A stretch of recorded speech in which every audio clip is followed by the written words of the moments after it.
3 California Chardonnays under $25 that you will not regret.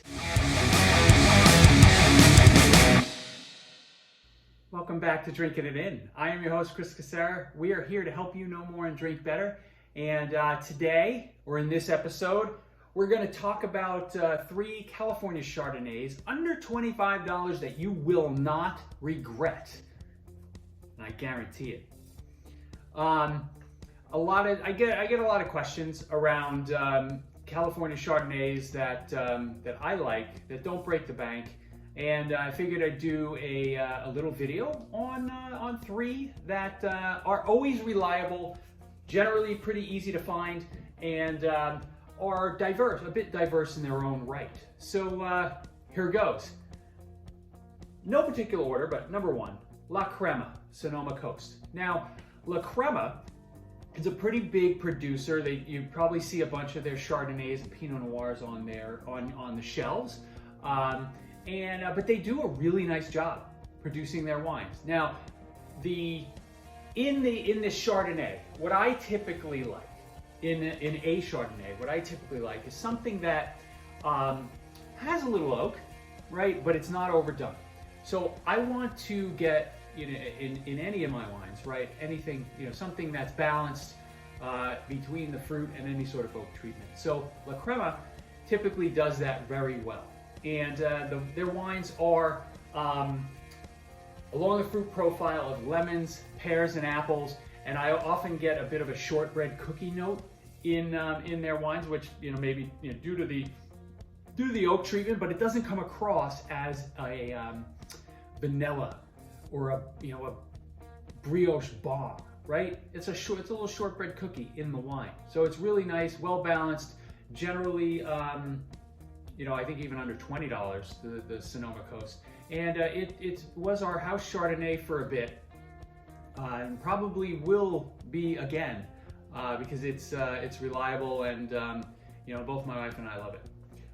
Number 2, the Wente Riva Ranch Chardonnay. Now this is from the Monterey region of California. It's similar in nature to La Crema, right? You get apples, you get some citrus, a brioche, toasty note, but it's just the right amount, right? It's the right amount of buttery, toasty goodness.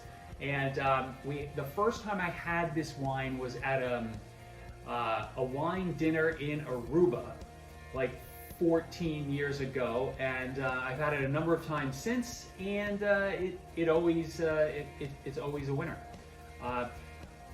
Very much a crowd pleaser too.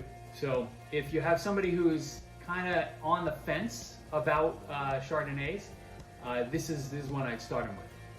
And number 3 on the list, right, and last but not least, is the Dow Chardonnay from Paso Robles. This one is more of a, let's say it's pineapple-y and peachy, and there's a nuttiness that I tend to get when I taste this wine, and it'll change. This one more so than the other 2, where as it sits in the glass, it evolves, and it evolves over the course of an evening. So that's always a really cool experience. That also makes it a bit more versatile, right? Because it does different things with the different foods that you might be eating. So Dow, Paso Robles, again, another big brand that just does really great quality work. So I hope you've enjoyed this video. I'm really, really appreciative of all the likes, the love, the subscriptions. But if you're not subscribed, right, because 97.63% of you are not, hit that subscribe button. I would really appreciate it. And I will see you again soon. Let me know if you like these little formats of a few wines under $25. Are they are they adding some value to your wine life? And then, hey, if you have suggestions, let me know down below too. I'll see you soon.